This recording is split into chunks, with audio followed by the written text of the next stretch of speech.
One day, my company held an anniversary party. The venue was already bustling with many employees chatting noisily. There were about 30 minutes until the party started, so I sat down on a nearby chair to wait. Then, James approached me. "Hey, you actually showed up. By the way, where's your wife? She's running late because of work." James always pestered me, and honestly, it was getting on my nerves. Why so cold? Does she have some secret job you can't tell anyone about? Come on, show us the wife who matches your dull looks. I was at my limit after he insulted my beloved wife. Right then, someone appeared, throwing the venue into a state of panic. And James, who had been insulting me, started down a path of misfortune. My name is John. I'm 26 years old. After graduating from college, I started working at a trading company. Another person from the same college joined the same company, and his name is James. We joined as peers, but I was shocked by the difference in how we were treated. You see, James is what you'd call a handsome guy. Even I, as a man, had to admit he had model-like good looks and a great build. He's about 6 feet 2 inches tall. James had been popular since college, and that didn't change after joining the company. He was always surrounded by female employees and often had lunch with them. I'm the complete opposite of James. I've been mocked for my looks since I was a kid and have no confidence in myself. So, I've always tried to avoid drawing attention. But James always found a way to pick on me. This had been going on since college when he once humiliated me. It was during the annual Mr. University contest at our university. Known as the Mr. Contest. Our university's Mr. Contest was a big deal, getting a lot of attention on social media. Of course, James entered, but the problem was that someone entered me too. I would never enter myself and had no memory of doing so. Someone must have done it for a laugh. I figured everyone would lose interest eventually, and since I'd get eliminated in the preliminaries, I decided to endure it for a bit. But I made it to the finals. It was obviously rigged. Someone must have tampered with the votes. I tried to withdraw, but since it had been publicized on social media, dropping out midway wasn't allowed. So, I was forced to stand on stage. The person standing next to me in the finals was James. In the final round, the audience votes, and I could hear snickers from the crowd. Of course, there was a huge difference between James and me. As expected, James won. I didn't get a single vote. Later, I found out that it was James who had entered me into the contest and rigged the votes. After the Mr. Contest ended, we were nearing the end of our college life, so I tried to focus on getting through it without worrying too much. Yet, I ended up working at the same company as James. When I found out we were at the same company, I was utterly disheartened. I thought it would be just like college all over again. However, after we started working, James was always busy with female employees fawning over him, leaving him little time to harass me. Even so, he occasionally made snide remarks to me. For instance, when we passed by each other, he would say, "Man, you look ugly today. Did you even check the mirror before coming in?" I couldn't step out looking like that. You know, as a salesman, appearance matters. You should take a leaf out of my book and spruce up a bit. Sure, looks matter in sales. But I believe it's more about expressions than facial features. And above all, in sales, building trust with the client is crucial. I always prioritize trust, so my sales performance was fairly high. James, on the other hand, was the top performer. This was because he mostly dealt with companies led by women. James had a knack for charming women, securing deals just by engaging in a bit of personal talk.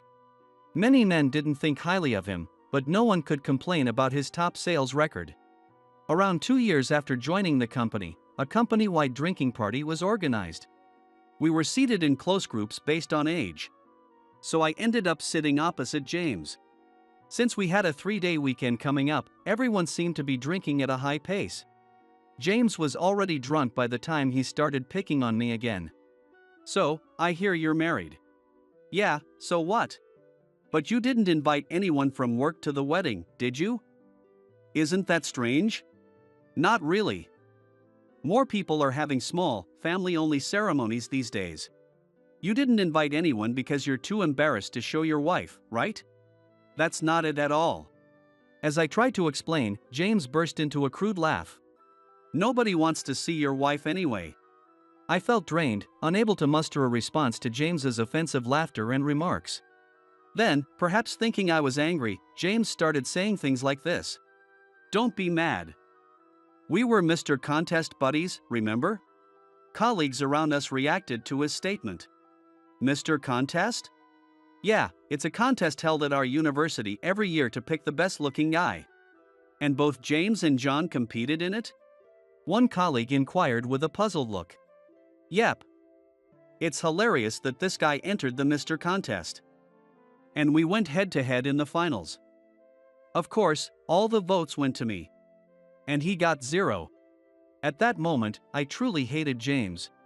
Our colleagues looked uncertain how to respond and quickly changed the subject. The rest of the drinking party was hellish for me. After the Mr. Contest topic came up, I didn't speak to anyone, drinking alone in a corner. Honestly, I started thinking about changing jobs. But the reason I've been able to endure at this company is because of my wife. I'm home. I was heavily intoxicated from all the stress drinking and stumbled into the house completely drunk. My wife, Emma, welcomed me home with a smile. Welcome back. How was the drinking party today? It was awful. I never want to attend another one. Was it because of James again? Yeah. He always picks on me. I don't know why. You're good at your job, so maybe he's jealous deep down. I hope that's it, but he embarrassed me in front of everyone. That must have been tough. Let's just go to bed early and do something fun tomorrow to take your mind off it. Yeah, maybe we should go on a day trip. Sounds great. I have the day off tomorrow, so we can have fun from morning till night. Emma's smile saves me. I used to be gloomy and negative, but since meeting Emma, I've become a bit more positive. Emma is a very cheerful woman, always full of energy. Just seeing her makes me feel better. She's more than I deserve, balancing both work and household chores. Whenever I come home, there's always a warm meal waiting in Emma's smiling face. No matter how bad my day at work is, I recharge when I get home. The only thing Emma isn't good at is ironing. I've asked her to iron my shirts a few times, but she ended up burning them or putting holes in them, so I handle the ironing. Emma felt bad about it, saying, I'm sorry. I ruined your work shirts. I thought a good wife should be able to iron properly. But I can't do it at all. But in a marriage, you cover each other's weaknesses. So I didn't mind at all. Besides, ironing isn't a big deal. For someone like me who isn't good at cooking or cleaning, having Emma around is a blessing. I fell asleep feeling grateful for Emma. The next day, we went on a day trip to a hot spring. We enjoyed good food, relaxed in the hot spring, and felt ready to tackle work again. After a refreshing 3-day weekend, I was informed about the company's anniversary party. We'd had opportunities to hold the anniversary party before, but due to various issues like the pandemic and our president's health, this was the first actual event. Honestly, I didn't want to attend. The anniversary party has a tradition of bringing spouses. It's not mandatory, but most people bring their spouses or children. Since I'm married, my boss told me to bring my wife. I didn't want to take Emma, mainly because I didn't want her to meet James. You're not going to leave your wife at home, are you? She's busy with work, so I don't know if she can make it. Sure, just say she's busy so you don't have to bring her. I lost my temper at James's remark. Fine, I'll bring her. Wow, scary. I'm looking forward to it then. I bet your wife is just like you. That night, I told Emma about the anniversary party. I can make it that day. I might be a bit late because of work, though.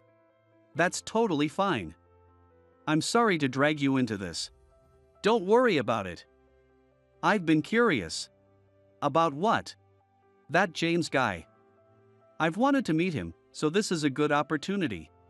You want to meet James? Why? Because he's someone who speaks badly about my beloved husband. I'm curious to see what kind of person he is. He's the top salesperson, so no one can say anything against him, no matter the reason. Well, I'm looking forward to the anniversary party. I'll dress up for it. Emma said this cheerfully. On the day of the anniversary party, I headed to the venue alone. The venue was already bustling with many employees chatting noisily. There were about 30 minutes until the party started, so I sat down on a nearby chair to wait. Then, James approached me. "Hey, you actually showed up. So, where's your wife?" "She's running late because of work." "What kind of job does your wife do?" "That's none of your business." "Why so cold? Is it some kind of job you can't talk about? And don't you feel embarrassed making your wife work?" Even though working couples are increasing, I could never let my wife work. My ideal is for her to take care of the home while I earn the money. Everyone has their own way of managing their household. "Are you mad?" "I'm not mad, but I don't appreciate you talking badly about my wife." "Whatever. But it's your wife, man. I bet nobody will know what to say when they meet her. Anyway, let me know when she arrives." With that, James moved on to talk to someone else. As we talked, the time for the anniversary party to start arrived. The party began with a speech from President Brown, and then everyone started enjoying the food and drinks. After a while, my phone rang. "Hey, what's up?" "Sorry, I should have been there by now, but work ran late." "I just finished." "Don't worry at all. Take it easy. The party just started, so no rush." "Thanks. I just got in a cab, but there's some traffic, so I might be about an hour late." "Got it. I'll let the reception know. Text me when you get here." "Okay." Emma hung up. Just then, James approached me again. "Your wife is really late, isn't she? Are you sure you even invited her?" "She's on her way. She just called. We'll see. By the way, my girlfriend is here. Let me introduce you." James said this, and a woman appeared behind him. She had a cute face, but also a strong presence. "Nice to meet you. Pleased to make your acquaintance." "Nice to meet you. Isn't she great?" "She's a model. She's been featured in some big magazines. She's so cute that everyone does a double take. Her fashion sense is top-notch too. Look, this outfit is from that brand. Don't flatter me too much, I'll get shy." "But it's true, isn't it?" "Well, yes, but still. I wondered what I was being forced to witness. She might be a cute woman, but she wasn't attractive to me at all." So, I was at a loss when James sought my agreement. "Don't you think so?" "Oh, sorry, I wasn't listening. What were you talking about?" "Come on, man. I'm talking about how my girlfriend is super cute." "Ah, yeah, sure. Don't fall for her. Not that she'd ever be interested in you."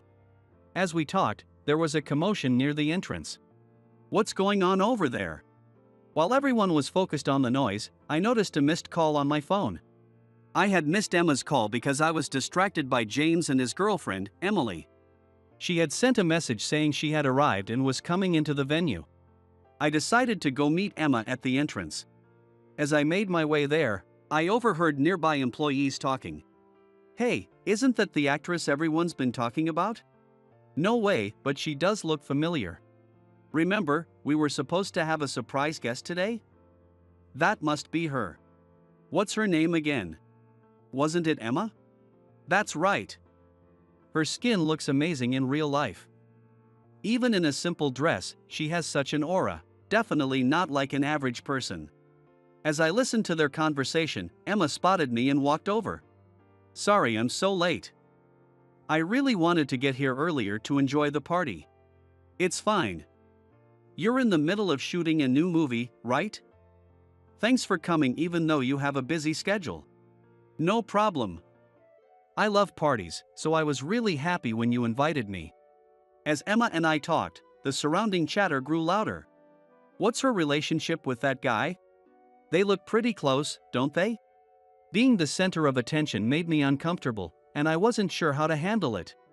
Then James, dragging Emily along, approached us. "Hey, what's going on here? Explain." I hesitated under the intense scrutiny, but Emma gave me a reassuring smile and nod. "This is my wife," I announced.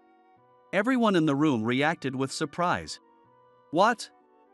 Are you kidding? I'm not joking. There's no way you married someone that beautiful. After a moment of silence, Emma spoke up. Nice to meet you. I'm Emma, an actress. You must be James? James, not expecting Emma to speak to him, stammered. The actress Emma? That's right. And, what's your relationship with him? As my husband just said, we are married. Actually, my wife is a very popular actress. She only became famous after we got married. Before that, she was a struggling actress playing minor roles. We met by chance at a bar where we both went alone. I saw her there a few times, and we eventually started talking. Back then, she was unknown, and I didn't know her, so I listened to her frustrations about acting. We gradually fell for each other and got married. Emma used to be chubby and unremarkable, but over the years, she worked hard to maintain her current figure. Having seen her efforts up close, I've always been proud of her. So, I couldn't stand James looking down on her. Sorry for causing a scene. Maybe we should leave. Yes, we'll be heading out. Please continue enjoying the party. James looked like he wanted to say something, but I took Emma's hand and we left the venue. I'm sorry. Why are you apologizing? Because you said you wanted to enjoy the party, but it turned into a scene and you couldn't have any fun. Oh, that? Don't worry about it. I expected something like this. Really? Since I became popular, it happens everywhere I go. I'm used to it now. Since you got all dressed up, it would be a waste to go straight home. How about we grab dinner somewhere? That sounds great. Actually, I anticipated this and reserved a private room at a restaurant. Really? Is it the place I mentioned wanting to go to, recently? Yes, it is. You seemed very eager to go. Yay! You're the best husband ever. That night, we had dinner together and then went home. The next day at work, many people approached me with questions. Hey, John, are you really married to the actress Emma? How did you even meet an actress? I was bombarded with so many questions that I got fed up. Needing some alone time, I slipped into an unused meeting room. Suddenly, I was shoved from behind and fell to the floor. Ouch! I turned around quickly to see James standing there. Are you mocking me? No, I'm not. Why didn't you tell me you had a wife like that? There was no need to mention it. Besides, I thought it might interfere with work. You made a fool out of me. No, I didn't. My girlfriend is a magazine model. I've been bragging about it to everyone. But then you show up with a famous actress, and it's all ruined. That's your problem. Girlfriends and wives aren't meant to be shown off. Shut up. As James yelled, the door slowly opened behind him. Standing there, with a frown on his face, was President Brown. James noticed my gaze behind him and turned around nervously. President Brown, meeting James's eyes, said in a low voice, James, I need to have a word with you. Is now a good time? He asked in a low voice. What about? I've received complaints about your sales tactics from several company heads. Complaints? Was there some kind of trouble? James, I heard you were pitching like a host to Ms. Johnson. You were saying things like, we can go on a date if you place an order, and, if you want more visits, contribute to the sales. You mentioned a lot of things. Well, that's... In the end, you even demanded money, saying you needed it to go to a hospital. Even President Johnson found it suspicious and reported it to me. Do expect some consequences. You can go home for today. Also, I'd like to have a word with you too, John. Is that all right? I was startled by the sudden mention of my name. Yes, of course. I replied, bracing myself, fearing I might be in trouble too. James looked at me with a smug expression as if expecting me to get in trouble as well. John, your sales performance is decent, but your clients speak very highly of you. They appreciate your attentive and sincere approach. Therefore, I want to give you more responsibilities. How do you feel about that? Could you clarify what you mean? I'm offering you a position as department manager. You're still young, so I understand if you have concerns, but I'll be here to support you. Really? I'm honored and will do my best. And so, I was promoted to manager. Meanwhile, James's previous actions caught up with him, causing him to lose all his clients. Starting from scratch, it seems no one would sign a contract using James's method, and now his sales performance is at the bottom. He's even below the new recruits. James used to pride himself on his status, but after several months in this condition, it must be mentally exhausting. He has become so haggard that even the female employees have stopped talking to him. As for me, President Brown took a liking to me and often invited me out for private dinners. Gradually, I've gained more confidence and have started to act more cheerfully around others. I'm still happily living with Emma, who I believe is too good for me. I owe it all to Emma for getting me this far. And now, our family is about to grow. Just recently, we found out there's a tiny heartbeat inside Emma's belly. We don't know the gender yet, but we're excited to cherish this new life. Hey, are you okay? Ambulance. I helped a woman who collapsed on her way home from work. She had been walking unsteadily in front of me for a while, and I thought she looked like she might be in danger. I'm glad I was able to help before she fell to the ground. She said, "Thank you so much. I'd like to properly thank you another day," and left her business card. Later, she invited me to dinner as a thank you, and we chatted for a while. Sometimes, she would look at me wistfully and then look away, making my heart race. Maybe it's because she's around my parents' age or because of her kind and dignified manner, but I felt a bit nostalgic. Thank you again for helping me the other day. This might be sudden, but do you have a girlfriend? If you don't mind, I'd like to introduce you to someone suitable. I was a bit surprised by her sudden offer, but seeing her hopeful gaze, I agreed. Well, I guess I could just meet her. She brightened up and said, "Then, let's meet here again next week," and resumed our meal. Just as she said, the match she proposed was almost too good for me, and I hit it off with the person, feeling truly glad I came. However, this match ended up turning my life upside down. My name is John, and I'm just an ordinary sales representative. Since graduating and starting my job, I've been leading a busy life. I work at a pharmaceutical company, and the development department is always researching new drugs, so there's a lot to learn. As a sales representative for a pharmaceutical company, I'm known as an MR.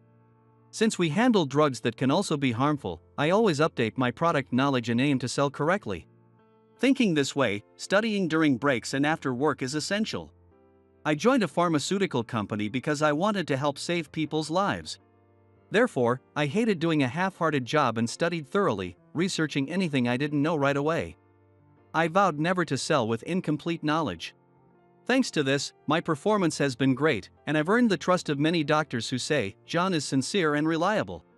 Being praised like this, I try to stay grounded, reminding myself not to slack off now. The reason I aimed to become an MR was because of my father. I was raised by my father in a single-parent household.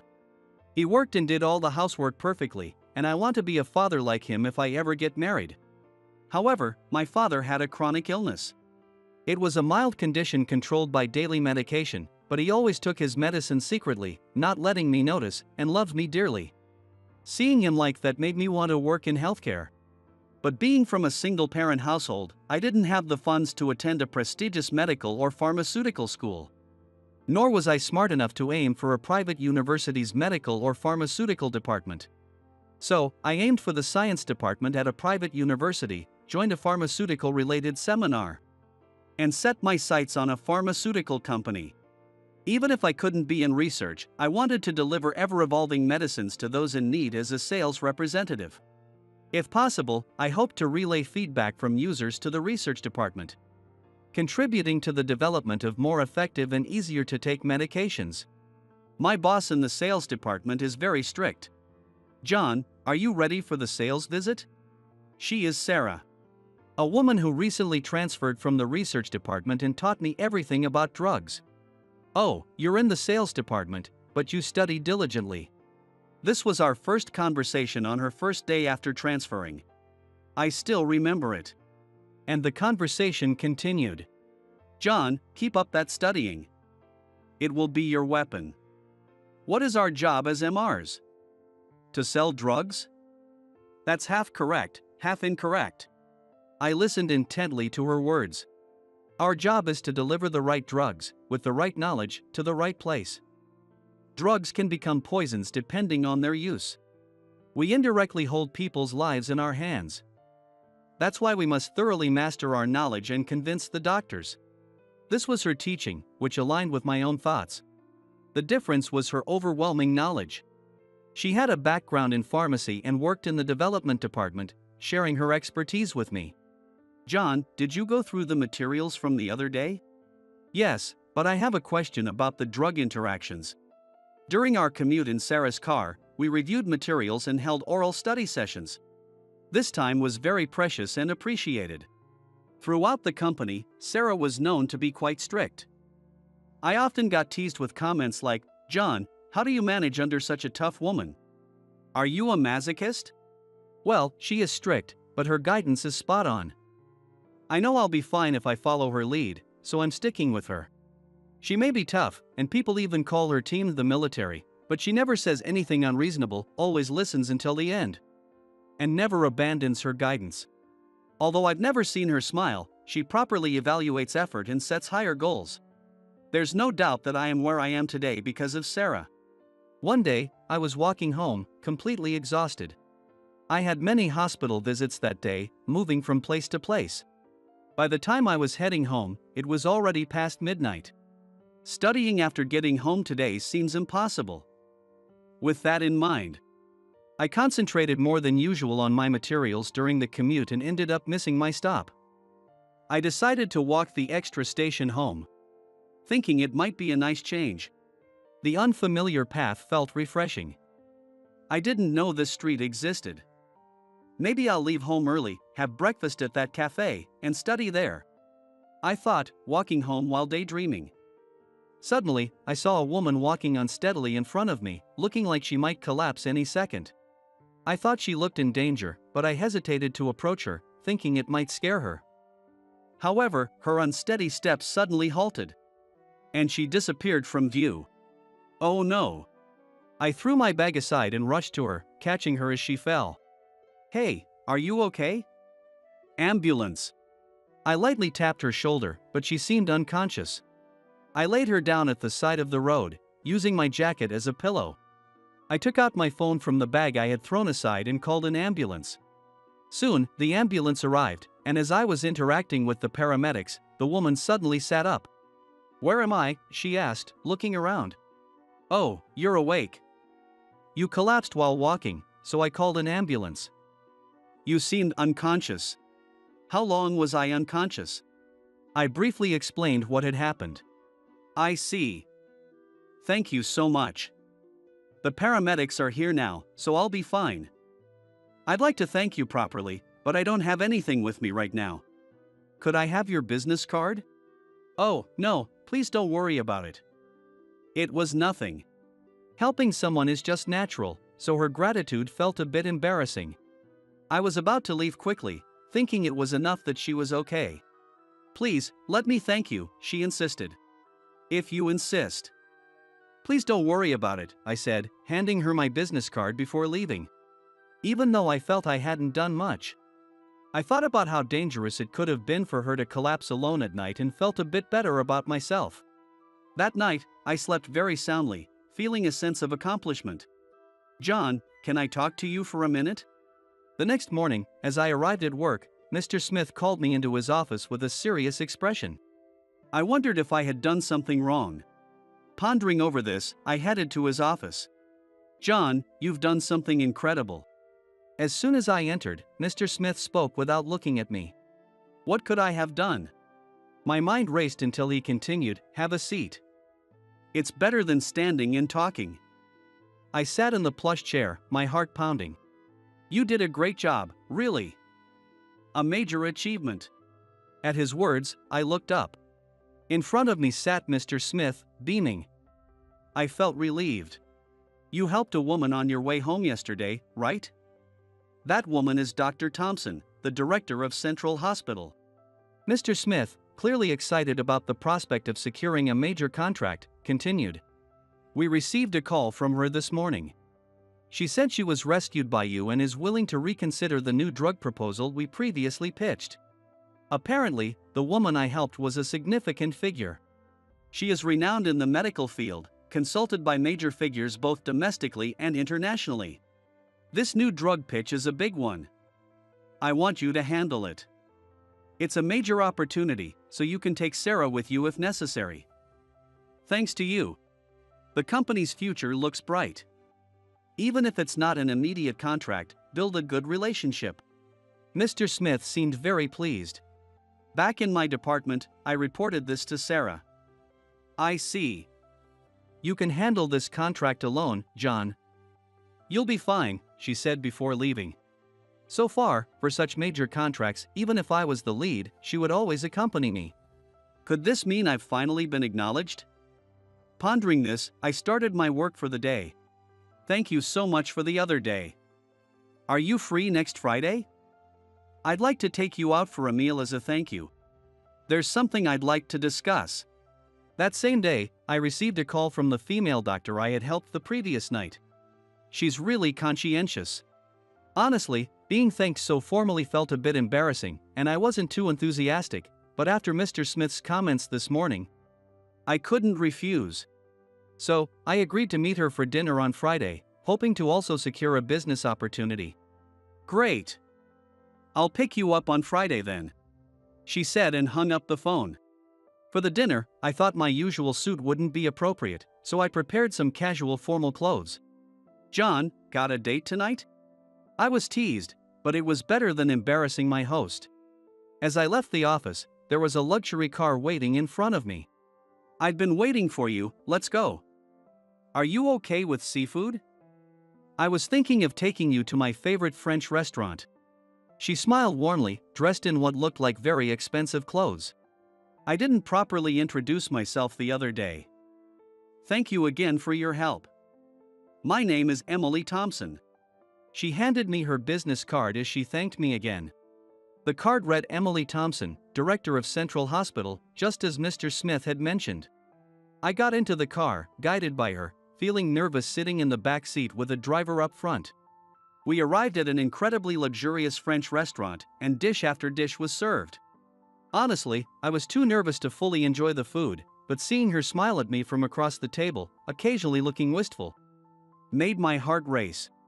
Trying to avoid any awkwardness or mistakes, I chatted with her. By the end of the course, I was finally relaxed enough to enjoy the flavors. John, do you have a girlfriend?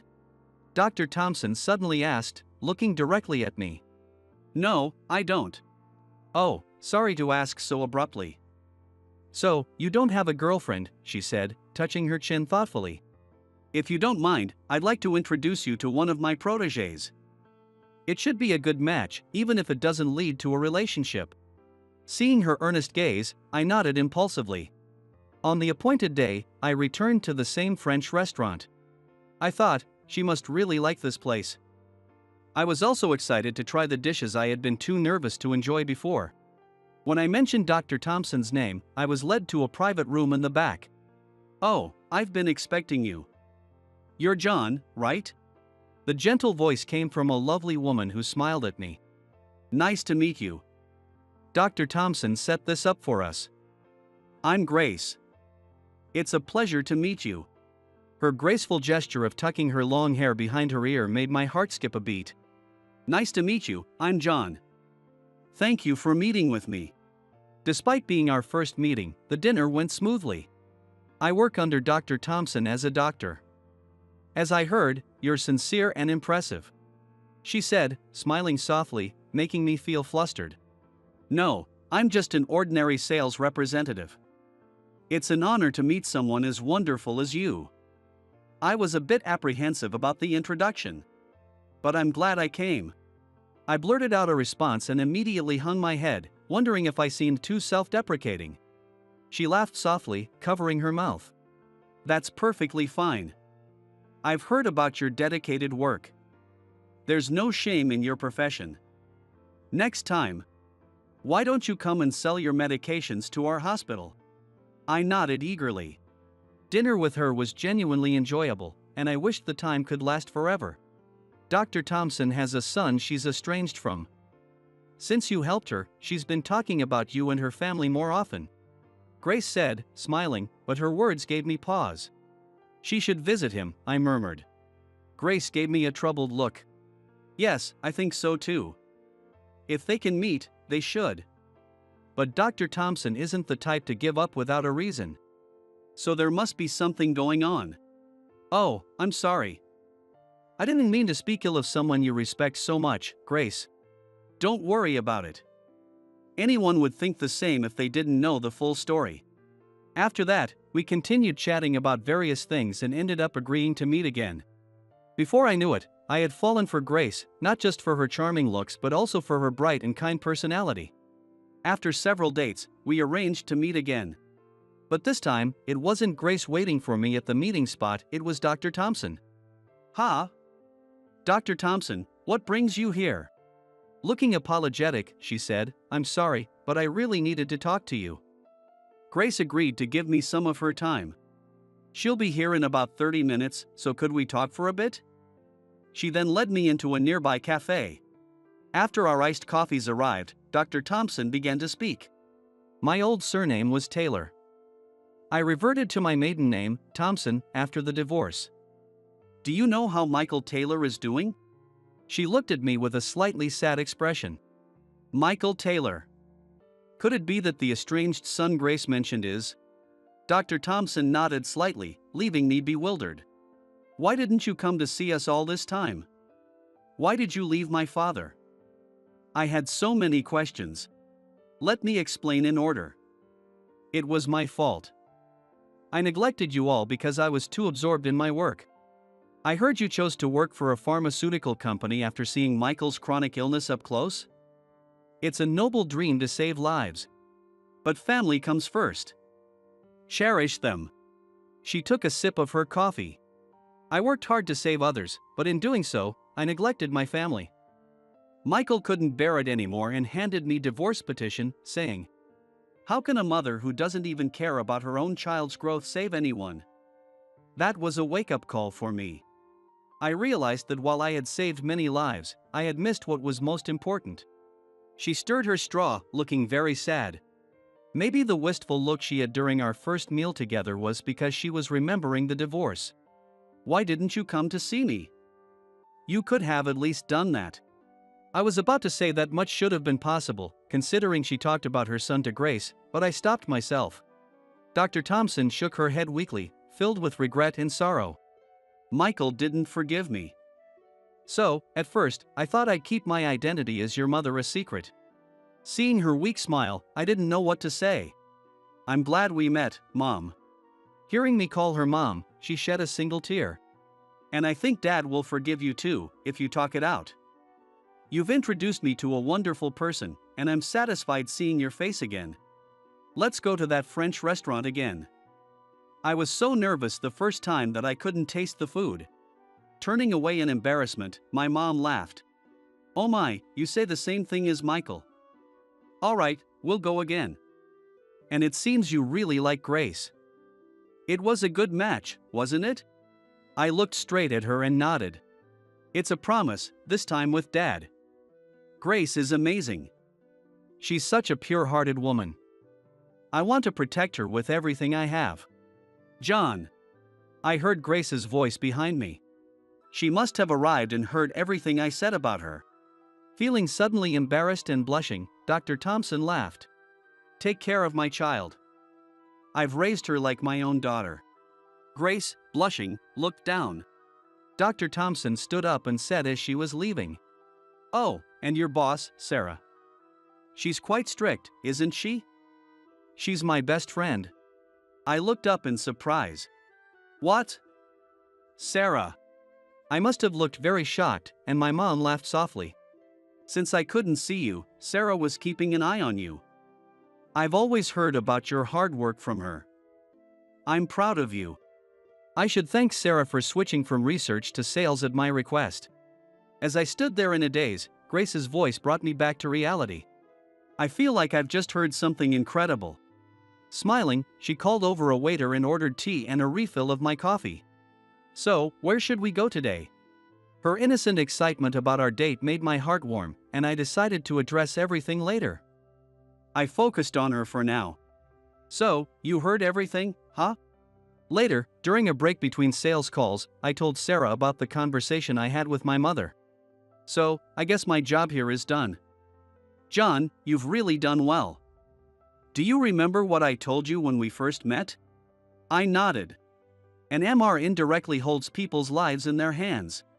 I fully agreed with that sentiment and had joined the pharmaceutical company with the hope of saving lives indirectly. You really take after Emily. Why didn't you become a doctor? Sarah laughed heartily, and I was taken aback.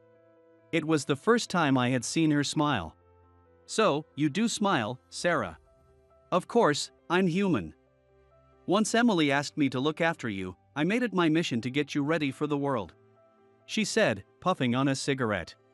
I'm transferring back to the research department in the next rotation.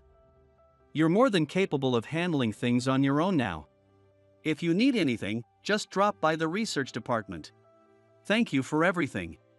She then shared some memories with me. Emily is pretty awkward, you know. She couldn't balance work and family, so Michael left her. My parents and Sarah were college classmates. Michael is stubborn too. He knew Emily couldn't balance everything.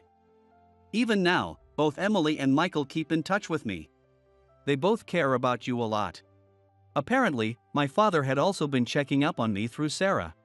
When I teasingly told Michael that you work as well as Emily does, he made a complicated face. He still loves Emily. He can't forgive himself for not forgiving her for neglecting the family. She extinguished her cigarette, waved, and walked away. A few years later, my parents had remarried. After my talk with Sarah, I went straight home and told my father about my mother. Dad, let's go to Mom's favorite French restaurant together. She's been thinking about you. And she cares so much about me that she even got her best friend to be my direct supervisor. I persuaded my father, and we finally arranged a meal for the three of us. At first, my parents were awkward with each other, but eventually, their arguments turned into reconciliation. Since then, we started having family meals once a month, and my parents even began going out together more frequently. John, I'm thinking of getting remarried. One day, my father suddenly announced, causing me to spit out my tea. What's this about? With whom? Who else? With Emily. They had rekindled their feelings for each other after several dates. Decades later, they got remarried. And soon, I too would become a father. Grace, it's almost time. How are you feeling? You're such a worrier. Do I look unwell? Grace and I had gotten married, and we were expecting our first child. Since Grace, being a doctor, couldn't take much time off, I planned to take paternity leave. My career had been going well, especially after securing a major contract with Central Hospital through my mother's connections. I had more flexibility with my schedule and spent most of my time training new recruits. With the baby on the way, I was fully prepared to support Grace. While I was at my parents' house learning about parenting from my father, he told me about their remarriage. And I couldn't take in any more information. Oh, you're doing great. You're going to be a wonderful dad, John. Really? Maybe he takes after Michael? Grace will be relieved. While I was training to be a father, my mother and Sarah walked in, Sarah holding her grandchild. Since my parents had reconciled, we had become close with Sarah's family as well. Today, she brought her grandchild over.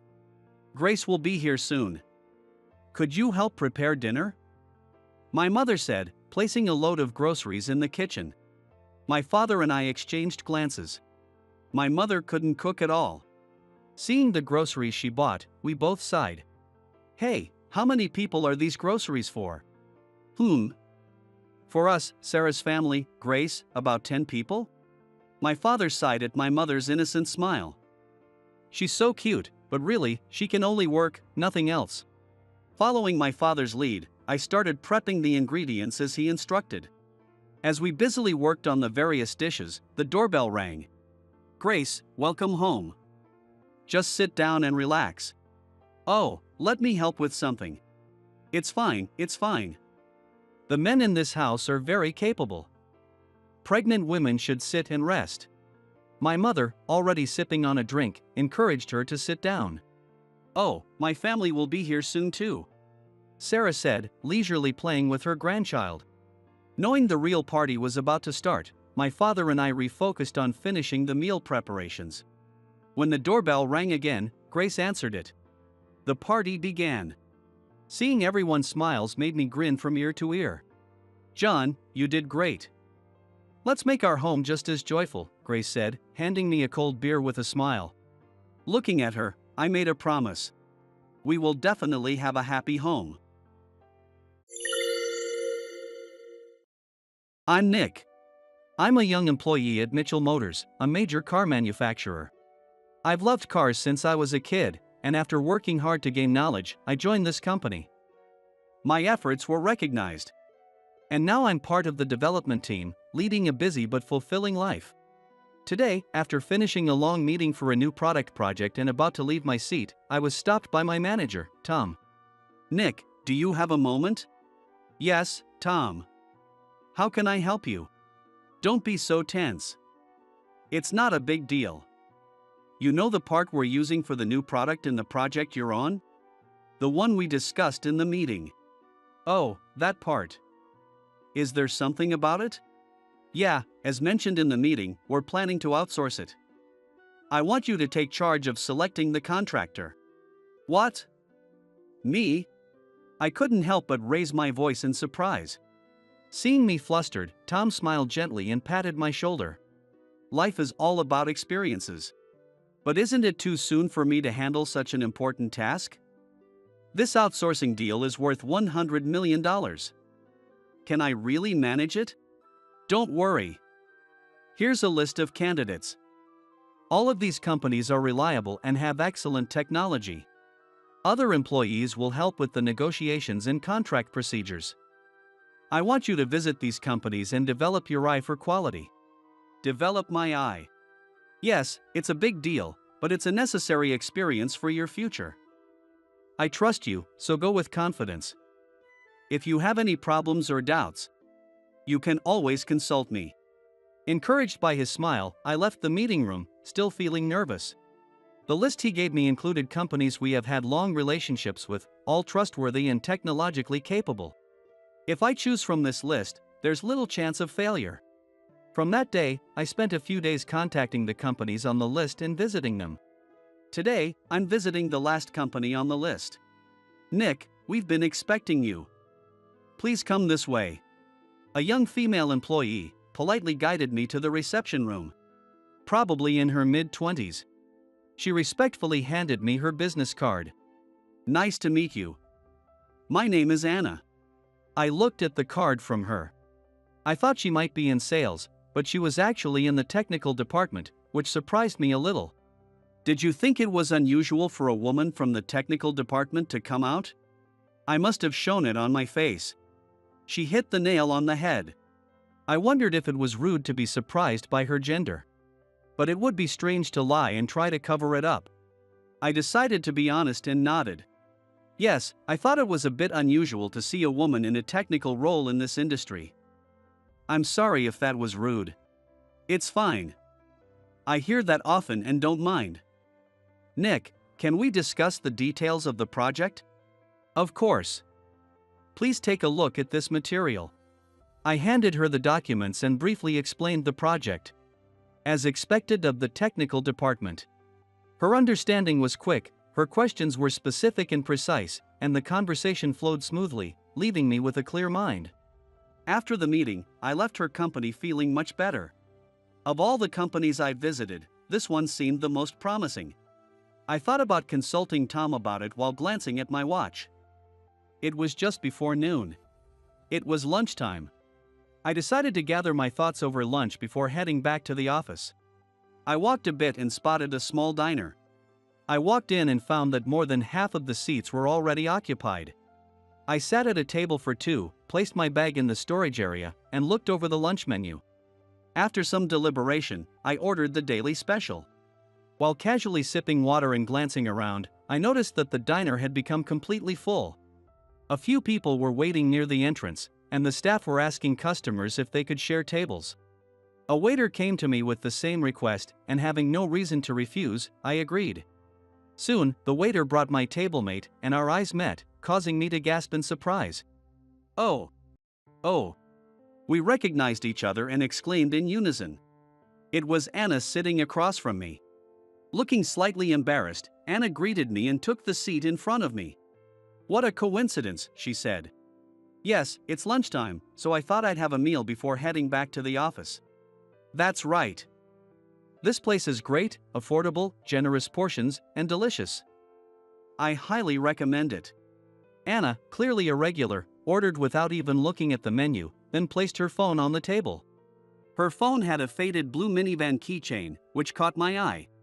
"Isn't that our company's car?" "Yes. I've loved this model since I was a kid. My dad bought me this keychain when I was in elementary school, and it's very special to me. So I still keep it." Her eyes sparkled as she spoke, revealing her genuine love for cars. "My late father worked in your company's development department. He was involved in developing this car and often talked to me about it, which sparked my interest in the automotive industry." "That's interesting. My dad also worked on that minivan project, so they might have known each other." "Wow, that would be quite a connection. Both you and your dad work for the same company." "That's amazing." "Well, maybe. But you're amazing too. Honestly, isn't it tough being a woman in this industry's technical field?" "Yes, it can be challenging. People often say because you're a woman or even though you're a woman, and it gets tiring. But it makes me want to prove them wrong even more." She said this cheerfully. Her demeanor was admirable, and I found it impressive. Eventually, I decided to proceed with contracting Anna's company as our top choice. All the companies had great technology and reliable representatives, but her company stood out the most. Her genuine passion for cars made me feel that we could create something great together. As we moved towards finalizing the contract, I frequently visited her company to discuss specifications and conditions. Over these discussions, Anna and I became quite friendly. After our meetings, we often ended up at the same diner, chatting about various topics. These days, when everything seemed to be going smoothly, preparing for an internal meeting the next day, I stopped by the factory and noticed I was missing some documents related to the contract with Anna's company. Apparently, I had forgotten to collect them from her company. It was completely my fault. Feeling a bit guilty, I contacted Anna to set up an appointment. She kindly agreed, saying, "It might take a little while to prepare. So you might have to wait, but it's no problem." If I went back to headquarters first, it would be past her company's closing time. Feeling slightly rude but needing the documents, I headed to her company in my work clothes. Anna was still preparing the documents. A young female clerk, possibly a new employee, led me to the usual reception room. Just as I reached for the iced coffee she brought, a hand from the side snatched it away. "It's cold." Before I could react, someone splashed the coffee on me. I had no idea what was happening. Confused, I looked up to see a middle-aged man with a sneer, holding the empty cup. "That dirty work uniform might be a bit cleaner now. Be grateful." "What? Whether you're a subcontractor or a lowly worker, who gave you permission to enter the reception room? The representative from Mitchell Motors will be here soon, so get out. Get out now, you slow-witted loser." The middle-aged man twisted his face into a crooked smile, grabbed my arm, and forcibly yanked me to my feet, causing me to wince in pain. Just then, the reception room door burst open. "Brandon! What are you doing?" "Huh? I'm just teaching this lowly worker a lesson." "Get lost, you useless woman." "Brandon, what are you saying? This person is the representative from Mitchell Motors. Let go of him immediately." "There's no way. A guy in a dirty work uniform with a face like a lowly worker can't possibly be an employee of a prestigious company." "Anna, have you lost your mind?" The manager, Brandon, roughly let go of my arm. Then he mockingly tapped his temple with his index finger, as if to imply she was crazy. I was stunned, but seeing him ridicule Anna made me furious. "The one who's crazy is you. Can't you read the company name on this uniform?" I pointed to the chest area of my work uniform, stained with coffee. There, of course, was the name Mitchell Motors. The color drained from Brandon's previously arrogant face. Granted, it was urgent, so I came in this outfit, which was my mistake, but throwing coffee on someone is absurd. Maybe you're the one who's lost it. I mimicked his earlier gesture, tapping my temple with my finger. I knew stooping to his level wasn't ideal, but I couldn't help responding. Brandon's face turned beet red with anger. Ooh. He looked like he wanted to yell at me, but barely held back. I looked at him with cold disdain. You told me to leave, so I'm going. Goodbye. I left the reception room and headed towards the entrance. Unfortunately, the sky was overcast and it was raining heavily. I didn't have an umbrella, and I didn't want to take the bus in my coffee-stained clothes. Just as I was about to call a taxi, Nick! I heard someone calling my name. I turned to see Anna running towards me with an umbrella and some documents. She reached me, out of breath, and handed me the umbrella, looking worried. Nick, are you okay? Did you get burned? No, thankfully it was iced coffee. Did you come all the way here just to bring me an umbrella? Well, that, and I wanted to give you these documents. But I guess you don't need them anymore, after what Brandon did. Thank you. But about the contract, it's complicated. It's a big deal between companies, and I can't make a decision here and now. Don't hold back, Nick. If the contract is cancelled, it serves him right. She laughed as if a weight had been lifted off her shoulders. I was surprised by this unexpected reaction from Anna, whom I always thought of as serious. The rain is heavy, and you're soaked. If you don't mind, I can give you a ride. No, that's too much. And you're still on the clock, right? Don't worry about it. I plan to submit my resignation tomorrow. What? Resignation? You're quitting? I've had enough of Brandon. Today was the final straw. If you don't mind, can I vent to you on the way? Sure. Feeling somewhat overwhelmed by her determination, I nodded. We walked to the parking lot, and she unlocked a white car. Please, get in. Thank you. I hesitantly got into her car. Anna, sitting in the driver's seat, asked, Is it okay if I take you to your company, Nick? I nodded in response. She started the engine, set the destination on the GPS, and began driving. The guy who threw the coffee, Brandon, is a power-harassing, incompetent nepotism hire. Nepotism? Yeah, he's the nephew of our company's president, Mr. Thompson. He always flaunts that connection, bosses everyone around, and yells at subordinates without reason, yet he's terrible at his job. Wow, I can't believe there's still someone like that. Does the upper management know and ignore it? I'm not sure. Our company is pretty old-fashioned and doesn't take compliance seriously. There's no internal reporting system for employees to directly talk to upper management without going through their bosses. Most managers just try to stay on Brandon's good side, so nothing gets reported. He's basically unchecked. She let out a heavy sigh. There was a veteran employee who fought to report his misdeeds to upper management. But Brandon crushed him by deliberately causing a loss and blaming it on the veteran, forcing him to resign. What? He caused a loss just to get rid of an employee he didn't like? Yes, it's unbelievable. But he doesn't care about the company as long as he can harass those he dislikes. It's truly unbelievable that the company lets this go on. It really is. Today, he barged in trying to steal the credit for the contract with your company, without knowing anything about the project. Despite the fact that the whole company has been talking about this contract, he didn't know about it until today. I've been submitting reports and discussing it in meetings, but he must have ignored the reports and zoned out during the meetings. He has no interest in the job. And then he throws coffee on you. That's quite something. The power of assumptions, right? He probably thought the representative of a big company like yours must be an elite in a sharp suit. So he couldn't believe that someone in work clothes could be the representative, even though the company's name was on the uniform. That's Brandon for you.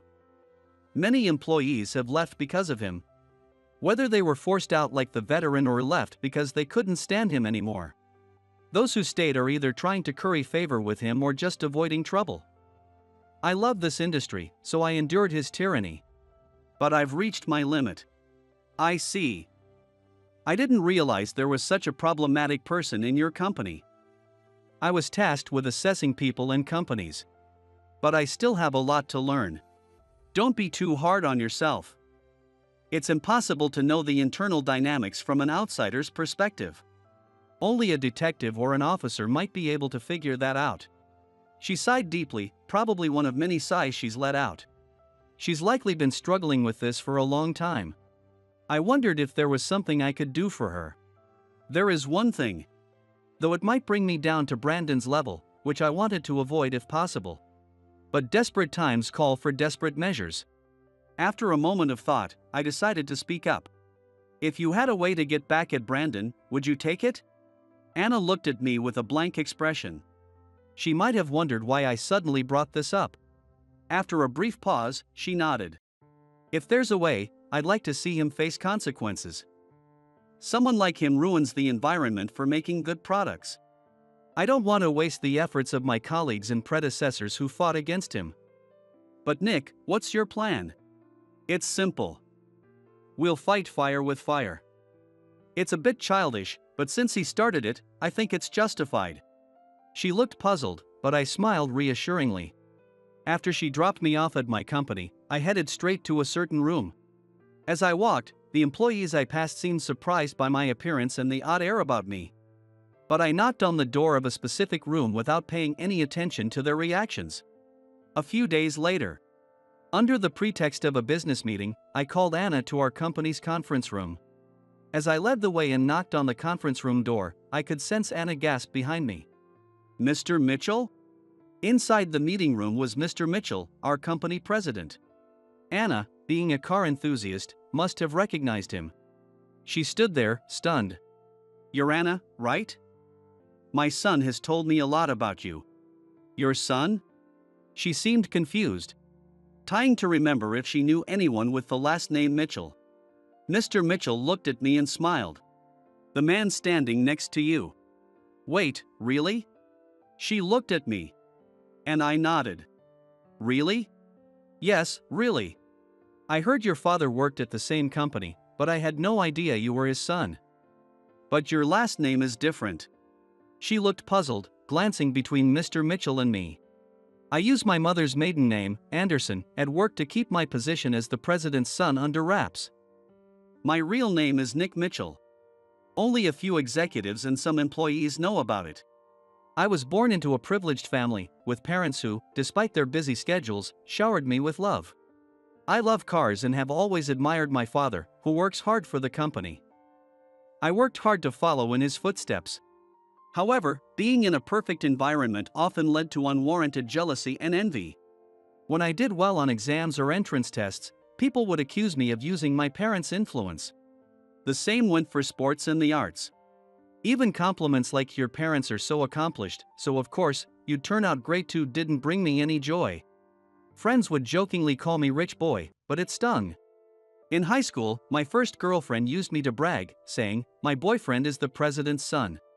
Being the president's only son was a huge burden for me, and that's why I wanted to hide my identity and prove myself on my own while I was young. This guy here is stubborn. He insisted on not using any connections, took our company's entrance exam on his own, and joined the development team by his merit. Though I did ask Tom from the development department to give him tasks outside his main duties to broaden his experience.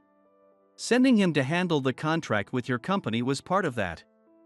I told him to develop his ability to evaluate other companies and people. I never expected him to come back with coffee spilled on him. That was truly unacceptable behavior from our employee. I deeply apologize. It's not you who need to apologize. It needs to come from Brandon himself. Yes, you're right. Anna nodded with a conflicted expression, likely thinking that Brandon would never apologize.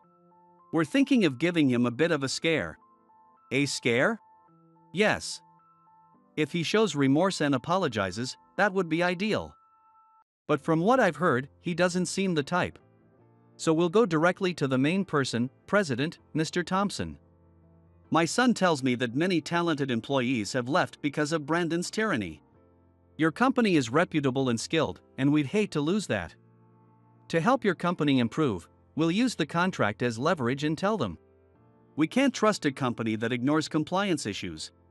He paused and smiled kindly. A look I recognized from home, not from his role as the president. Also, Anna, your father was a valued employee of mine. He often talked about you. I can't stand by while his precious daughter is treated this way. Let me help. Thank you, Mr. Mitchell. I appreciate your support. The meeting was set for a week later, in the same reception room at Anna's company, after business hours. Seeing Brandon's dismayed face upon seeing me and the confused look on Mr. Thompson's face was somewhat amusing. Anna, attending under the pretense of being the contract manager, looked tense. Hello, Brandon. Good to see you again so soon. Hello, Brandon. My son mentioned you took care of him recently. We both turned to Brandon and greeted him with cheerful smiles. He looked slightly puzzled to be greeted by both of us. My son, you say? I don't quite follow. Yes, it's only been a few days. My son, who rudely showed up in your reception room in his work clothes, received your attention. You even went out of your way to pour coffee on him to clean up his dirty uniform. At his words, Brandon finally realized who I was. His confused face turned bright red, and he glared at me with a hostile expression. His son? You? What's with that attitude towards the president and his son? What did you do to him the other day? I have no idea. I was there, Anna interjected firmly. She, who had been silent until then, spoke up in a firm voice.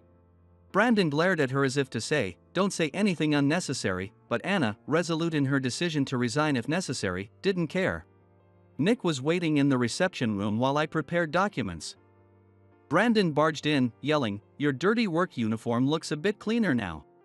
Be grateful. When I arrived, Nick was drenched in coffee, and Brandon was shouting at him. Is this true? It's a misunderstanding. No, she's right. He grabbed my arm and tried to throw me out, saying this wasn't a place for a subcontractor or lowly worker like me. Your company certainly has impressive employee training, I said, cutting off Brandon's attempt at making an excuse and forcing him into silence. Mr. Thompson turned pale. What have you done? Apologize now. I didn't realize he was a client. That's no excuse. Mr. Thompson forced him to apologize. It seemed Mr. Thompson had some sense of propriety. I admired Brandon's audacity to still try to defy me in this situation. Seeing this as my cue, I spoke up. In regards to the coffee incident, an apology would suffice. The stain was cleaned, and it's not a reason to terminate the contract. However, Brandon, you mentioned you didn't realize I was a client, right? So what? That implies it would be acceptable to treat your own company's employees or subcontractors that way. Mr. Thompson, haven't you noticed an increase in resignations from Brandon's department lately? Given his behavior, it's easy to imagine what goes on under his leadership. Personally, I wouldn't want to work under someone like that. We've only heard brief accounts, so we're not making any assumptions. But I believe a good company is built by good employees. An employee who mistreats others is a cancer. In today's world, you never know where information might leak from. If it does, it could cause significant damage to the company. We've had a long relationship with your company and don't want to lose that. I strongly recommend conducting an internal investigation. You're right. This is very concerning. I had no idea. I will investigate internally, and if what you said is true, there will be severe consequences. What? You're going to believe an outsider over your own nephew? Listen, this isn't school. Acting like a bully at your age is disgraceful. The investigation will determine the truth, but until then, you're on house arrest. Mr. Thompson spoke with disappointment. Brandon's defense was correct. The words of an outsider alone wouldn't serve as proof. However, ironically, his own attitude was the most damning evidence. The investigation reached out not only to current employees but also to those who had resigned. The results, as expected, were quite revealing. 6 months passed. Anna and I had been busy with work and hadn't seen each other in a while, so we planned to meet for dinner today. Of course, the dinner spot was our usual diner. As I looked over the menu, which now featured some new items, I heard someone call my name, Nick, and I looked up. "Anna, it's been a while, you look great." "Really? Thanks. I'm enjoying my work a lot, thanks to you and your father."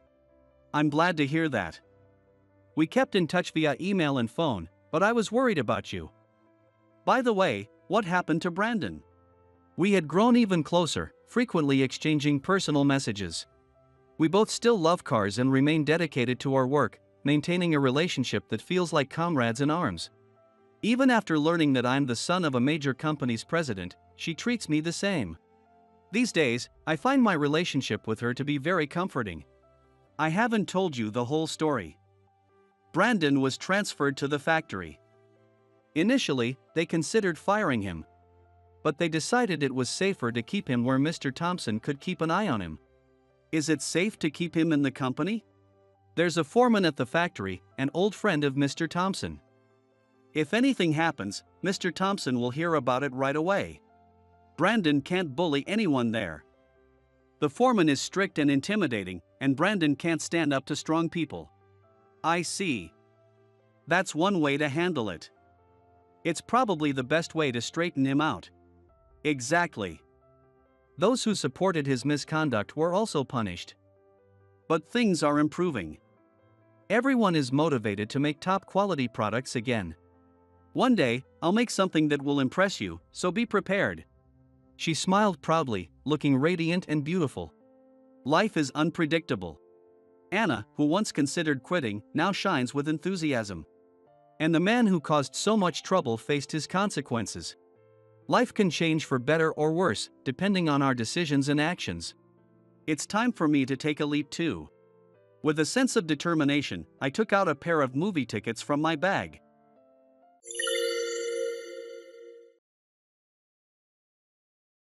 What? No way. It can't be. Just as I was about to marry my fiancée, I stumbled upon a shocking truth. Until then, I had lived as part of a normal family, but on the family register, it stated I was adopted. I wanted to ask what this was about, but at the same time, I was scared to know the truth, so I hesitated for a few days. However, my fiancée, who was suffering from morning sickness during her pregnancy.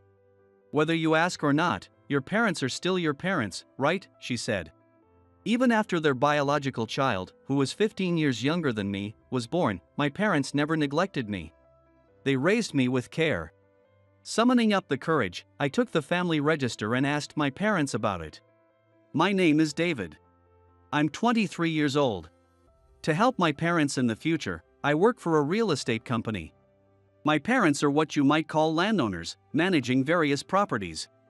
They've inherited land over generations, running apartments, parking lots, and such, making us quite wealthy.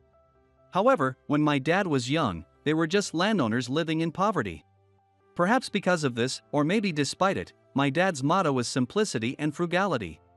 We live in a modest single-family home, and though the yard is fairly large, most of it is used for a vegetable garden. Of course, we don't have a housekeeper. Meals are homemade by my mother, and we never had fancy multi-course dinners like on TV. Instead, they spared no expense on my education.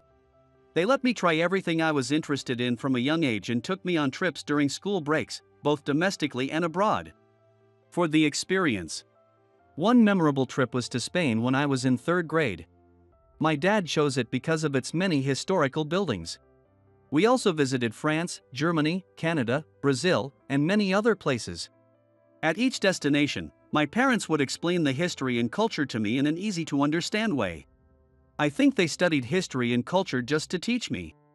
Even domestic trips were mostly educational, and we rarely went to famous theme parks or amusement facilities.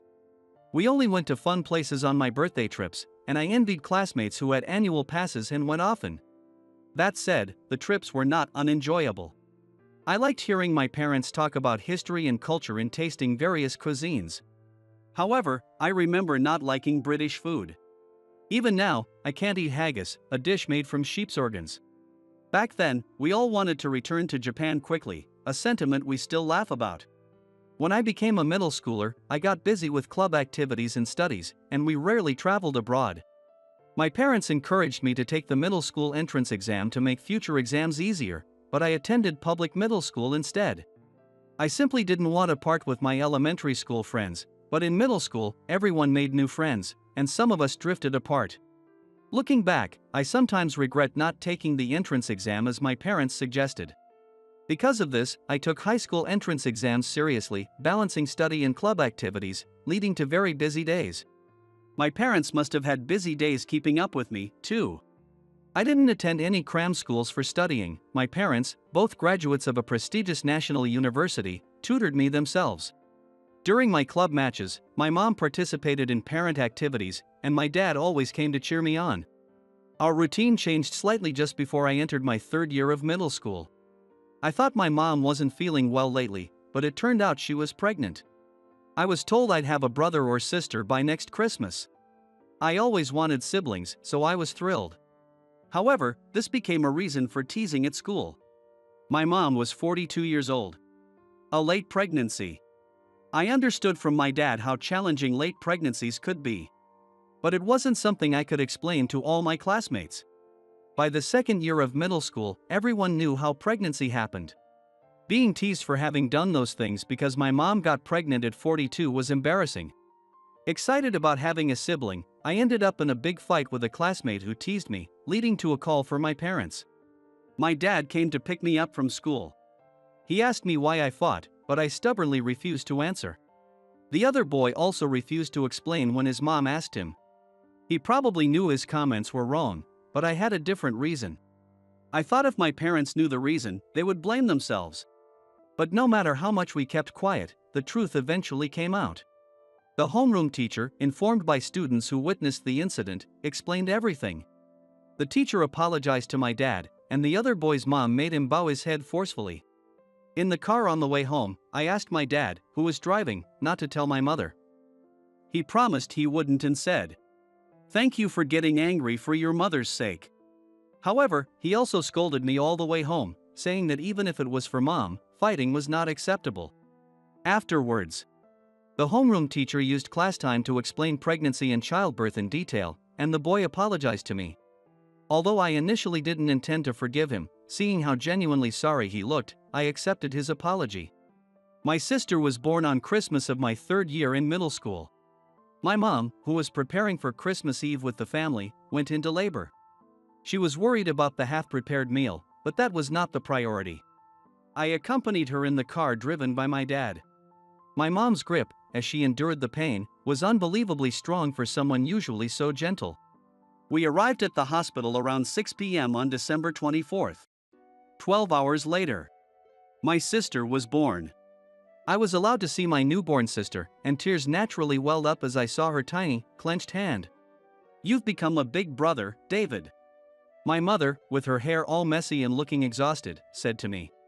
Thus, I became a doting older brother to my newborn sister, named Chloe. Whenever I heard Chloe cry, I would rush to her, even if I was studying for exams. If my mom wanted to take Chloe shopping, I insisted she leave Chloe at home, saying there were too many germs outside. My dad, exasperated with me. "You are a high school applicant, so focus on yourself rather than on Chloe," he warned. As the exams drew closer, my parents finally banned me from interacting with Chloe because of my overprotectiveness. I protested that banning me from seeing Chloe stressed me out and made it hard to concentrate, but they didn't budge. When I argued, "What if I fail my exams because of stress?" my dad retorted, "So, you're planning to blame Chloe if you fail?" I had no comeback for that. If I did fail, my parents would surely say it was because I spent too much time doting on Chloe. Thinking this way, I studied desperately for the remaining month before the exam. Though I was in a doting brother phase, I had been studying steadily since the first year of middle school. Having kept my grades at the top, I easily passed my desired high school entrance exam. Easily. Though academically it wasn't a problem, saying it was easy in terms of my personal life is debatable. After finishing the exams and entering spring break, I didn't want to leave Chloe's side for a single day. During that spring break, the classmate who used to tease me also came to see Chloe, and he was completely smitten by her cuteness. I started attending the prestigious high school affiliated with my desired university, so I couldn't spend all my time with Chloe anymore. Naturally, I transitioned from being a doting brother to a regular brother. However, I was still frustrated when people called me a doting brother. What's wrong with a brother being kind to his sister? Before my first summer vacation in high school, I went for a part-time job interview. I wasn't dissatisfied with my allowance, but my dad said it would be good to work for the experience. How much money can you earn from working? How will you spend that money? Knowing this alone will be a good experience, my dad said. So, I went for an interview at a nearby bento shop. I suspected my parents were worried about me being too attached to Chloe. This was my first time writing a resume, and I didn't have much to write. I started from my kindergarten days, and as I recalled my past, I felt a slight sense of unease. I remembered attending kindergarten. But I also vaguely recalled going to a place like a daycare. My parents had always told me I attended kindergarten, and there were photos of me in uniform. However, I had faint memories of being in a different place with many children. Didn't I attend kindergarten? I asked my dad, who was reviewing my resume. He gave me a puzzled look, wondering why I was asking such a question now. Maybe I have memories from a past life. I joked, and he gave me a skeptical look. It seemed the only way to reconcile my faint memories with what my parents told me was to believe in past life memories. My dad said it was likely a mix of dreams and things seen on TV, but I preferred the past life theory. It was more romantic that way. I'm not a geek, but believing in past lives and alternate worlds is more exciting. Though my dad was exasperated, I chose to think that way. I was hired after my interview at the bento shop. At my first part-time job, there were 3 employees and 5 part-timers, including the manager, Sam. There were 3 high schoolers and 2 college students among the part-timers. I developed a crush on one of my fellow part-timers, Emma. Emma started working there when she entered high school to save money for college. At first, I thought she just came from a less privileged family. She always hurried home after the shop closed at 9 p.m., finishing closing tasks in 30 minutes. We didn't have many opportunities to talk except during shared breaks. I later learned from conversations between Sam and Emma that she lived in a foster home. Emma rushed home because the home had a curfew. Her parents had died in an accident when she was in elementary school, and with no relatives to take her in, she ended up in foster care. Being taken in by the facility, Emma must have faced some prejudice. However, Emma was always cheerful, as if nothing had ever been tough. I was drawn to her dedication to working hard every day just to pursue her studies in college. Before the summer vacation of my second year in high school, I confessed my feelings and we started dating. Initially, Emma was reluctant to date because she didn't have parents and lived in a foster home. However, it was Emma and I who were dating, and nothing else mattered. Even if I was concerned about Emma's background, I wanted to date her knowing it, so it shouldn't be an issue. Aren't you viewing yourself the same way those who look at you with prejudice for being raised in a foster home do? Emma was at a loss for words. I wasn't trying to blame her, but I wanted her to have more confidence. Even without parents and being raised in a foster home, Emma was a hardworking and impressive young woman. That's why I fell for her. Emma said if I didn't mind her being busy with work and studies, she would date me. She worked 5 days a week, so I knew she was busy. Even so, I wanted to spend as much time with her as possible. Our dates were mostly study sessions at the library. Coincidentally, we both aimed for the same university. But Emma's mock exam results showed a B grade. Thanks to the educational focus from my parents since I was young, I had an A grade. My parents, who graduated from a prestigious national university, tutored me, so I had an A grade. Emma, without any tutoring and studying alone for the entrance exam, had a B grade. It was clear she was putting in a lot of effort. This clearly showed how strongly Emma wanted to get into university. Her strong desire to get into university made me reflect on my own casual approach to higher education and inspired me to think seriously about my future. Thanks to Emma, I started to take my future seriously. Emma and I worked hard together and applied to the same department at the same university. It was the law department of the most prestigious university in the country. Emma wanted to protect victims of accidents and crimes. I aimed to support my parents' real estate business. Despite different motivations, we both passed. When I confirmed my number on the board, I called my parents. My parents were delighted, and even Chloe, who had just turned 3 and started speaking, congratulated me. Big bro, congrats. Emma also contacted the foster home and received congratulatory messages. She had a delighted smile on her face while holding the phone to her ear. Thus, Emma and I became university students. Emma continued to live at the foster home even after entering university. While many foster homes require residents to leave after high school graduation, the facility where Emma lives allows high school graduates to stay until they turn 20. University students could stay until they graduated. This meant that high school graduates had a 2-year grace period to save for independent living, while university students had to save during their studies. Emma, determined to become independent, continued to work part-time and study diligently. Despite her busy schedule, she never complained. Some of her foster home peers had to work immediately after high school to support their parents, unable to attend university. Compared to them, she felt fortunate to pursue higher education. Emma taught me that one's outlook could transform misfortune into happiness, and I deeply respected her for that. During our university years, there were several times when we faced the threat of breaking up. The main issue was the mismatch in our schedules. Emma's part-time job made it hard for us to find time together. Because of that, we often argued over trivial things, and the topic of breaking up came up many times. However, we managed to stay together and graduated from university. A few months before graduation. After graduation, why don't you live with us? I suggested to Emma that she live with us. Emma had secured a job at a paralegal office. I had also secured a job at a real estate company. However, Emma's goal was to become a lawyer, and she needed to continue studying while working. I thought if she lived with my family, Emma wouldn't need to worry about living expenses. Emma had said she couldn't live in a house with my family, but I had already discussed the situation with my parents and gotten their approval. The rest was up to Emma. She had visited my house several times and knew my parents and Chloe. My parents liked Emma, appreciating her hard work, and Chloe was fond of her too, so there shouldn't be any problems. Even so, I understood her hesitation about living at her boyfriend's family home. So, I decided to tell Emma my resolve. Will you marry me?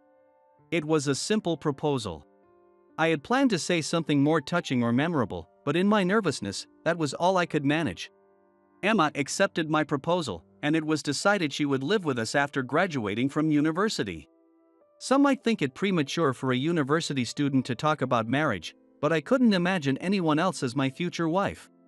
Even though I might meet many women in the future, I couldn't imagine wanting to marry anyone more than Emma. For some reason, I felt it was fate. I had been to mixers where I met beautiful and cute women, but none of them made me want to see them again. I couldn't help but compare them to Emma and only saw their flaws. This was also a cause of arguments between Emma and me. Despite her busy schedule, Emma took the initiative in doing household chores when she started living with us after graduation. My parents and I told her to use that time for studying, but she insisted it was no problem since she was used to it from the foster home. However, sometime after we started living together, Emma fell ill. We all thought she had overexerted herself. But in reality, it was something else. Emma was pregnant. Even though we had planned to get married and register our marriage in a few months, Emma was still in the middle of her dream. We had been careful enough, but still. I'm sorry. I apologized, thinking I had hindered her dreams, but Emma frowned. She said, "Aren't you happy?" I wasn't unhappy, but honestly, I felt more apologetic for disrupting her plans. Seeing my confusion, Emma said, "I can take the preliminary exam anytime, it's okay. Even if you graduate from the law department, you can't become a lawyer without going to graduate school. To become a lawyer, no matter how brilliant you are, you either have to go to graduate school or pass the preliminary exam." Emma, who had to leave the foster home upon graduation, had planned to take the preliminary exam instead of going to grad school. Yet she smiled, saying she was happy about starting a family. My parents also said, having a child is a miracle, and supported us. Thus, we decided to get married, but I discovered a shocking truth. My registered domicile was at my dad's family home in a neighboring city. To submit the marriage registration, we needed identification documents and a family register. When I saw the family register for the first time, I was shocked. What? No way. It can't be. The family register stated that I was adopted. For a few days, I was torn between wanting to know the truth and fearing it, unable to ask my parents. But as Emma struggled with morning sickness, she said, "Whether you ask or not, your parents are still your parents, right?" Even after their biological child, Chloe, was born, my parents never neglected me. They had always raised me with care. I gathered my courage and, holding the family register, asked my parents, "Can you explain this to me?" I held the family register in my hand and asked my parents to explain the situation. Apparently, my parents, who had the same legal domicile in the same city, didn't know they needed the family register for the marriage process. They were quite surprised that I had the family register. "I'm sorry. We planned to tell you when you turned 20, but we never got around to it." My dad lowered his head apologetically. Then he explained everything. My dad, Michael, and my mother, Sarah, got married when they were 27. Despite not using contraception, they saw no signs of pregnancy even after 2 years.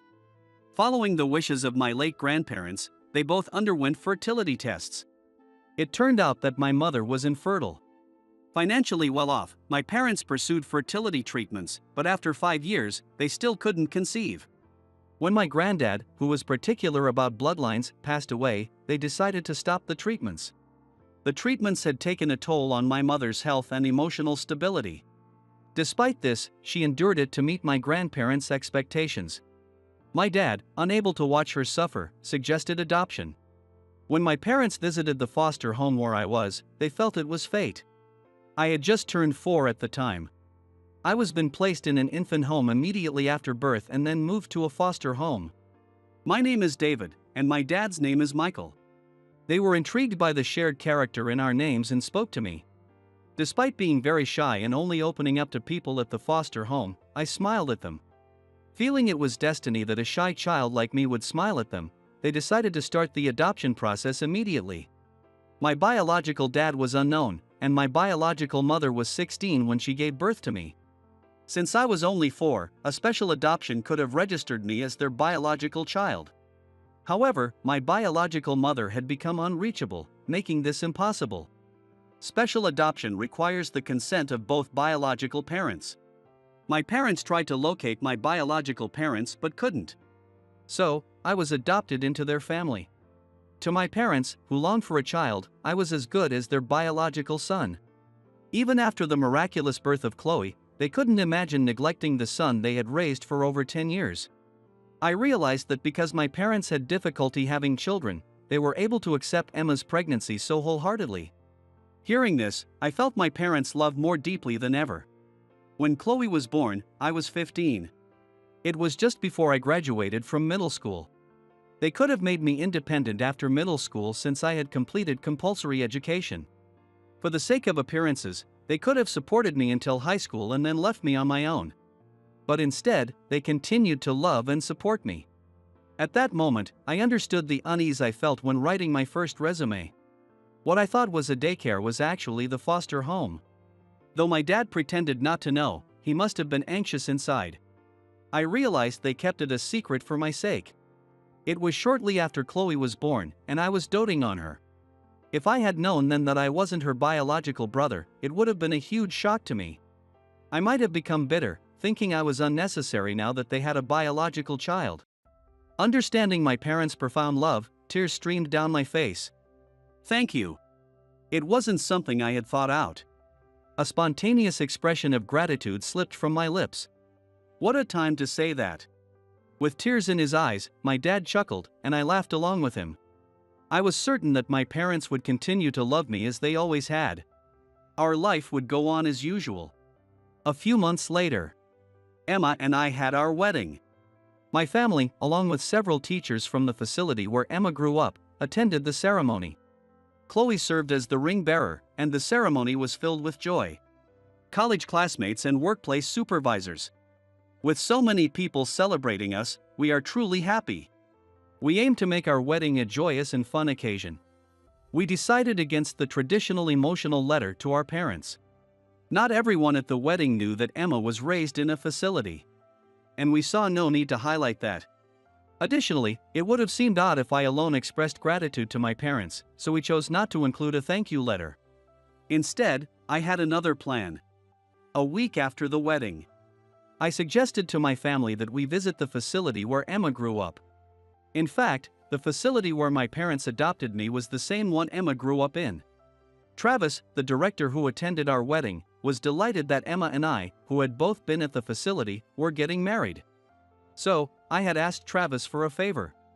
Emma, unaware of the plan, asked what we were going there for, and I replied, "I want to see where I lived when I was little." That was true, but there was another reason. We parked the car and headed to the facility's playground. Huh? Why aren't there any kids playing? Emma looked puzzled. It was unusual for no children to be playing in the yard on a Sunday at this time. Despite her curiosity, I led Emma to the multi-purpose hall overlooking the playground. "Congratulations on your wedding, Emma!"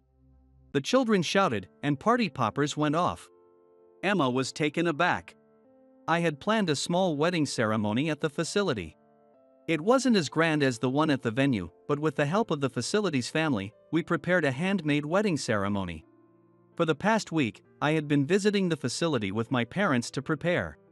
Emma was led inside by the small children holding his hands. Travis said, "Congratulations," and handed him the bouquet. Tears welled up in her eyes. Emma had wanted to invite all the teachers to the wedding, but it was impossible to leave the children alone at the facility. So only a few could attend. I had suggested inviting the children to the wedding, but Emma declined, thinking it would be too much. While understandable, I knew that both the teachers and the children were like family to Emma. It was natural for her to want her family to celebrate with her, and I was sure they wanted to celebrate her as well. So, I asked Travis if we could have a celebration party at the facility. He said that the staff and children would love to help and celebrate. Though it might not have been a full-fledged wedding, we were celebrated by the children and staff. After the performances by the children and staff, I encouraged everyone to head to the dining hall. As a thank you, I had arranged for a catered lunch. The children, seeing the catered food for the first time, ran towards it with shining eyes, only to be scolded by the staff. "Looks like they're more excited about the food than my celebration," Emma said, smiling as she watched the children. A high school senior preparing for exams approached Emma and said, "Emma, you've given us hope." "Thank you." Emma, who grew up in a foster home, graduated from university and now has a happy marriage. This fact has shown the children, who may have given up on their futures, that they too can dream about their own futures. The child who spoke to Emma had also decided to go to university after seeing Emma's example. With tears in her eyes, Emma said, "Balancing work and studies is tough, so you have to work hard," showing her sisterly side. Watching this, I couldn't help but burst out laughing. Emma glared at me, displeased, wondering why I was laughing. "Isn't it hard to be convincing when you're teary-eyed?" I said, making Emma pout and walk towards the children. Chloe was also enjoying the catered food with the other kids. I turned to my parents, who were standing behind me. "So, I was here too." "Yes, it feels nostalgic," my dad said, and my mother smiled nostalgically. After my parents adopted me, Emma came to the facility. Although Emma and I never lived there together, we were now family. It might sound corny, but I felt that our meeting was destiny. Later on, Emma safely gave birth to our child. She worked up until the last possible moment to avoid inconveniencing her job, so I was worried about her health. But she gave birth to a healthy baby girl. Chloe was excited to become a big sister. But when I told her, "You're going to be an aunt, not a big sister," she pouted, insisting she wasn't an aunt. Well, I had no intention of making her call herself an aunt. But I wanted her to understand that she wouldn't be a sibling since she was already 9 years old. Chloe became a doting aunt, adoring her newborn niece. "My parents. Looks just like someone we know," they said, giving me a slightly exasperated look. Indeed, I was much the same when Chloe was born. Knowing this, Emma laughed, and I felt a bit embarrassed. "Chloe is just like her big brother," Emma said, almost making me tear up. "Chloe and I aren't related by blood." Yet being told we were similar made me very happy. It felt like Emma was saying that family ties aren't just about blood relations. Emma returned to work shortly after giving birth and passed the preliminary exam that year. It was a test that took about 6 months. Our entire family supported Emma, but balancing childcare and studying must have been extremely challenging. Sometimes she complained about being sleep deprived, but Emma was always smiling. Emma said she tried to smile even more when things were tough. Making a sad face only makes things harder, she said with a smile, making me admire her even more. Holding our granddaughter, my mother said, "It looks like you'll be under her thumb," laughing. I'm perfectly fine with that. After all, I believe there is no one as hardworking, cheerful, and wonderful as Emma. I'm home. Chloe rushed into the living room after returning from school, saying, "Lisa, I'm your big sister," to our daughter in my mother's arms. It's amusing to see Chloe's determination to make sure she isn't called an aunt, insisting every day that she's a big sister. When my mother told her to wash her hands first, Chloe hurried off to wash them. Lisa. That's our daughter's name. Emma, you've given us hope. That was when the name came to me. Chloe is the hope of our family. Lisa is the dream of our family. These two little ones will always remain the dream and hope of our family.